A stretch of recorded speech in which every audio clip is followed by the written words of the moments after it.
Fala galera, sejam muito bem-vindos, estamos começando mais um vídeo do nosso canal aqui no TD Rocks, mais uma aula, mais um conteúdo de qualidade para você que está aí do outro lado.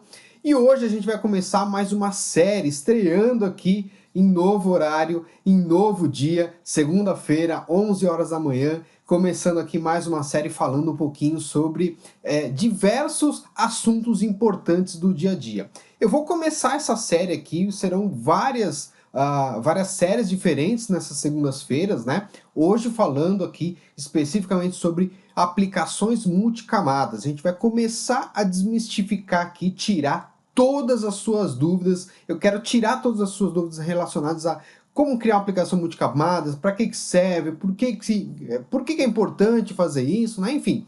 Então o objetivo hoje é a gente iniciar essa série falando aqui um pouquinho sobre o principal conceito, né, os principais conceitos relacionados a aplicações multicamadas, tá? Então vou passar para vocês aqui o próximo slide, né? O próximo slide eu quero falar um pouquinho aqui sobre o que é a nossa agenda de hoje, né? Então, na nossa agenda a gente vai falar aqui sobre o que são middlewares, tá? Primeira coisa que eu quero desmistificar com vocês, eu já falei muito sobre middlewares aqui, sobre o que é, como funciona, já falei sobre citei ele várias vezes em vários cursos, em vários vídeos nossos, né? Quero falar hoje um pouquinho mais detalhado o que é, para que serve, como é que funciona.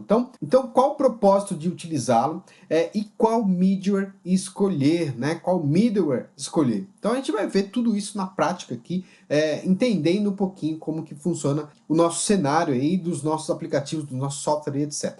Vamos lá então? Olha só, primeira coisa, né? O que são middlewares, né? Eu falo muito aí, principalmente quando eu estou dando aula relacionada a aplicações móveis, né? Eu falo bastante, você tem que ter um middleware, você tem que ter um middleware. Eu repito isso já há bastante tempo e muita gente ainda não entende exatamente o que é, né? Então vamos lá, ó. Middleware é o software de computador que fornece serviços para aplicações de software além daqueles disponíveis pelo sistema operacional. Pode ser escrito como cola de software, tá? Isso aí não é uma tradução literal, né?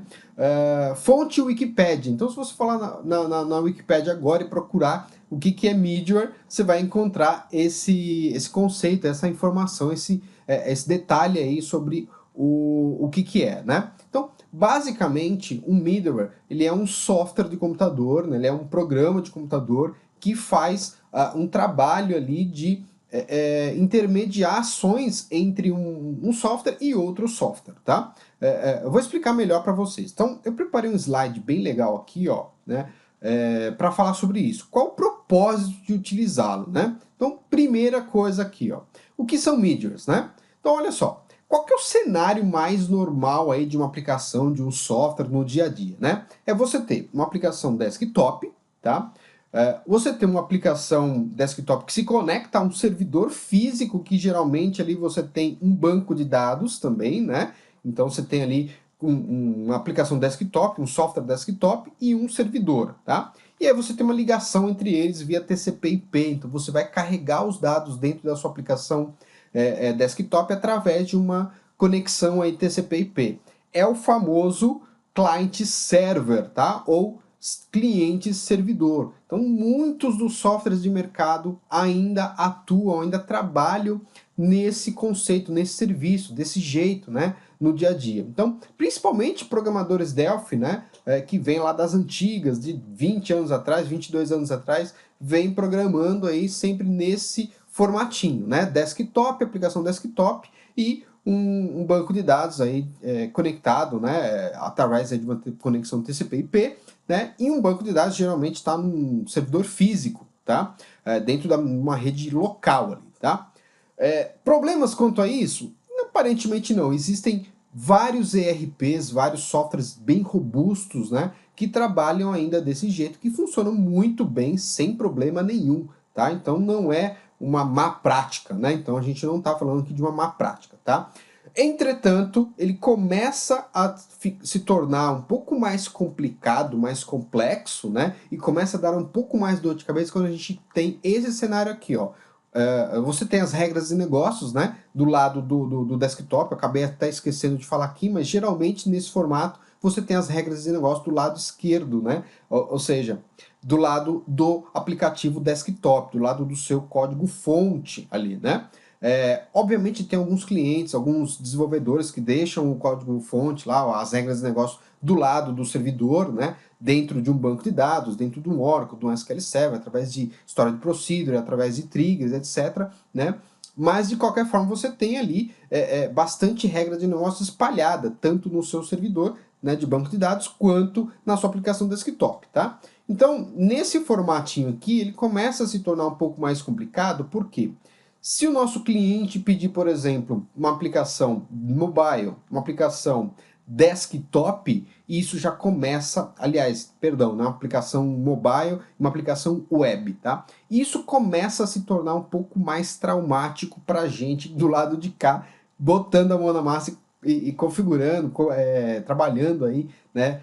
Programando os nossos softwares, tá? Por quê? Olha só, eu vou ter aí uma aplicação desktop, uma aplicação mobile, uma aplicação web, e todas elas vão precisar conectar aonde? No nosso servidor de banco de dados, né? Então eu vou precisar ali gerar uma janelinha de cadastro de clientes, por exemplo, no mobile, eu vou ter que conectar esse mobile a um banco de dados no meu servidor físico. Eu vou precisar criar minha aplicação web, né, que vai rodar ali no browser, no Opera, no Firefox, no Internet Explorer. Eu vou precisar conectar esse cara diretamente na minha aplicação servidora, no meu banco de dados servidor, né?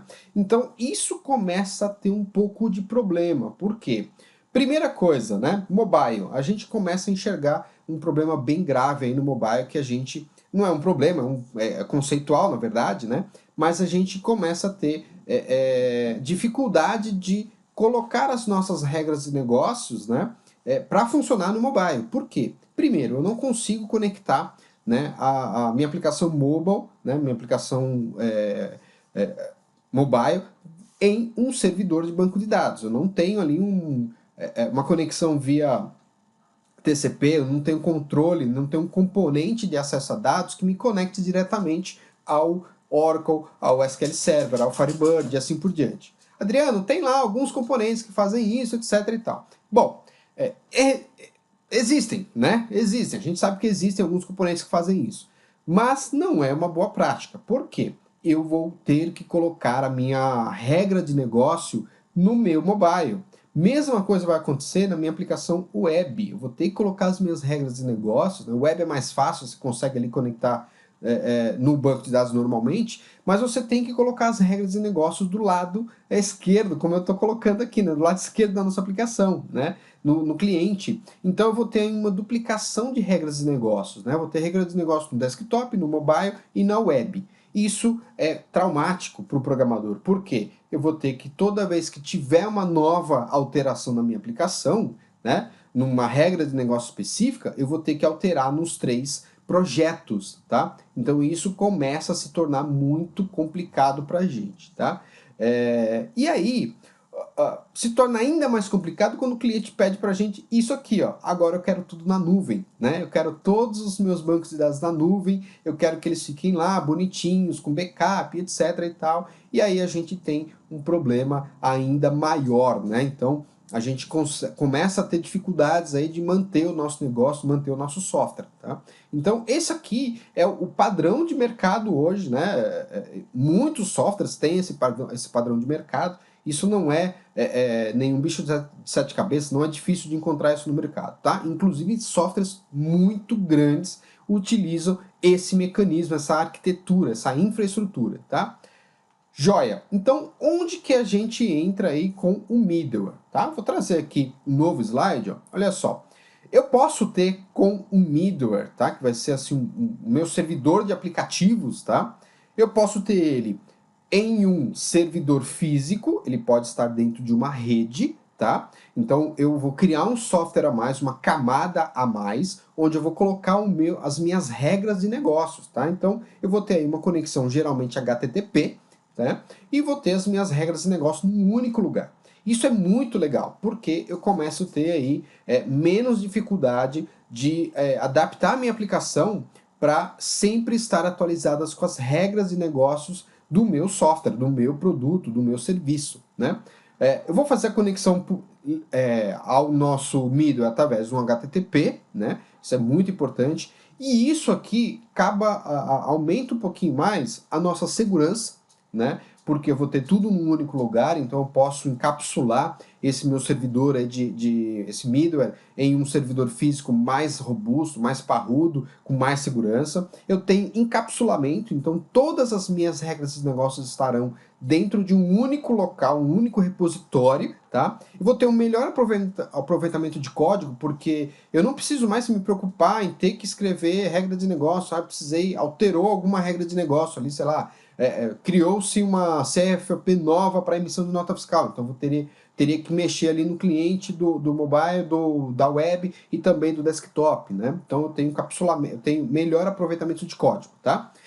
Mais rapidez na solução de problemas, porque está tudo no único lugar, né? Então eu consigo ali mais facilmente corrigir qualquer tipo de bug, né? Enfim, e sem precisar mexer muito na minha aplicação cliente, tá? Tenho maior organização, tá? Da manutenção do meu código, então eu vou ter aí maior parte, né, de um software está nas regras de negócio, está na parte, no coração, né, a regra de negócio é o coração da nossa aplicação, então tem maior organização nesse momento, tá? E tem uma coisa que eu gostei até, eu coloquei até em azulzinho aqui, né, para destacar um pouquinho mais, eu tenho aí uma escalabilidade, maior escalabilidade. O que significa isso, Adriano? Significa que eu posso ter o meu middleware, por exemplo, né, espalhado em diferentes servidores. Então aqui, por exemplo, estou representando 4 bancos de dados, né, em locais distintos na rede. Então eu posso ter um banco de dados central, por exemplo, e ter vários bancos de dados aí replicando dados de um para o outro para ter uma maior escalabilidade. Eu posso ter, na verdade, milhares de opções diferentes, né, de recursos diferentes, de arquiteturas diferentes. Então eu posso ter, por exemplo, o meu middleware central, onde vai receber todas as requisições e vai verificar dentro desses N servidores qual servidor está mais disponível, está mais livre para poder fazer o atendimento àquela requisição. Então, quando eu abro uma janela, por exemplo, de cadastro de cliente ou de fornecedor, ou vou emitir uma nota fiscal, eu tenho maior capacidade de atender esses serviços, né? Então eu vou criar ali tem a possibilidade de criar diversos servidores físicos ou não, né? Onde eu tenho aí uma maior capacidade de atendimento, tá? E aí todo mundo se conecta nesse cara. Então existem várias formas diferentes, várias arquiteturas diferentes. O importante aqui é que eu tenho uma regra de negócio unificada, né, no único local, onde eu consigo facilmente escalar e aumentar ainda mais a potência, né? Potencializar ainda mais o meu software, o meu serviço, né? Eu não coloquei aqui, mas tem mais uma outra vantagem aí, que é poder, de repente, né, a gente disponibilizar uma API, criar nossa própria API para disponibilizar os nossos serviços para terceiros. De repente eu tenho aí, por exemplo, um software de, sei lá, um ERP e tem uma parte de contabilidade que uma outra empresa, uma outra software house precise enviar e receber dados do meu banco de dados central. Eu posso criar um serviço, né, para que uma empresa terceira consuma essas informações, sem precisar mexer em banco de dados meu, né, sem precisar mexer na minha infraestrutura, na minha arquitetura. Então tem N vantagens aí. A gente poderia ficar aqui horas falando sobre as vantagens, tá? Bom, qual middleware escolher, né? Middleware é um software, é uma tecnologia, o que é um middleware exatamente, né? Bom, a gente tem aí, ó, um dos middlewares bem conhecidos é o DataSnap. Então, na verdade, através de algumas tecnologias a gente consegue criar o nosso próprio middleware, nosso próprio servidor de aplicativos, tá? Nosso serviço para que a gente possa consumir através das nossas aplicações cliente, tá? Então eu tenho, por exemplo, o DataSnap, o RadServer, que ambos são da Embarcadero, né, da empresa que desenvolve o Delphi, tá? Temos aí também o Xdata, temos o OData e o Node.js, que é bem conhecido aí do restante da comunidade que não utiliza Delphi, né? Mas muito delfeiro hoje está utilizando também o Node.js, então é bem legal aí a gente conhecer. E tem um cara muito legal, né, que está surgindo aí no mercado chamado REST Dataware. Esse cara é o cara que a gente vai escolher aqui para essa série. Eu quero falar um pouquinho sobre REST Dataware nessa série, né? Mas assim, só para vocês terem uma ideia do que é, eu posso usar qualquer uma dessas tecnologias para escrever o meu serviço, meu servidor de aplicativos, né, e prover essas classes, esses serviços, esses endpoints para que possam ser consumidos pela minha aplicação cliente-servidora, tá? Então, todos esses serviços que vocês estão vendo aqui, essas tecnologias, podem ser facilmente utilizadas dentro da sua aplicação. Então, nessa série, a gente vai falar um pouquinho sobre REST Dataware, conhecer um pouquinho sobre esse cara e entender como que ele funciona aí na nossa aplicação. Perfeito? Então, olha só, o que é exatamente o REST Dataware? Eu vou ser bem rápido aqui, não vou entrar em detalhes porque a gente vai ver isso na próxima aula. O REST Dataware é um serviço, né, um servidor que está sendo criado aí por um cara aí muito fera na comunidade chamado Gilberto. Ele é do estado de Vitória, né? Ele é da cidade de Vitória, no Espírito Santo, e está criando aí o REST Dataware, já tem um tempinho, está funcionando muito bem, tem muita gente que está se adaptando legal ao REST Dataware, e a gente vai explorar um pouquinho todo o potencial da ferramenta para que a gente possa desenvolver as nossas aplicações, tá? O legal dele é que ele é gratuito, então se a gente pegar os anteriores ali, o RAD Server, por exemplo, e o DataSnap fazem parte do produto da Embarcadero, né? Então você precisa de uma licença comercial para poder adquirir esses dois serviços, tá? Então você precisa ali do Enterprise para poder utilizar esses dois serviços. Já o REST Dataware ele é gratuito, eu falei um pouquinho dele sobre a instalação dele, como que funciona, como que configura, né? Falei um pouquinho dele sobre na nossa série de Community Edition, né? Delphi Community Edition, né? E agora a gente vai começar a ver um pouquinho dele na prática, né? Algumas características e como que a gente pode utilizar no dia a dia, tá? Mas aguenta aí, porque é só na próxima aula que a gente vai ver isso, tá certo? Então, por essa aula, eu gostaria de chamar vocês a atenção aí das nossas redes sociais, portal, Facebook, YouTube, Twitter, Instagram, né? E também o nosso portal de treinamentos, tá? Não esqueça, aqui embaixo, na descrição desse vídeo, vocês vão encontrar aí um link para se inscrever nessa série e receber sempre as novidades dessa série, tá? Além disso, você pode também só mover o mouse aí no seu YouTube, né, no nosso vídeo, e do lado direito, no canto direito inferior, geralmente aparece um ícone ali do TDEV Rocks, você pode se inscrever no canal também. Então, se você não se inscreveu ainda, se inscreva no canal. Procura o sininho também aqui embaixo, perto da descrição. Procura o sininho, clica nele, que aí você vai poder receber sempre um aviso quando tiver novos vídeos aqui no nosso canal, tá certo? Então, olha só, eu gostaria de agradecer a presença de todos vocês, né? Obrigado, parabéns por ter chegado até aqui no nosso vídeo, e a gente se encontra então na próxima aula, nessa série aqui sobre servidores REST Dataware e multicamadas, aplicações multicamadas. Então, muito obrigado, bons estudos e até a próxima!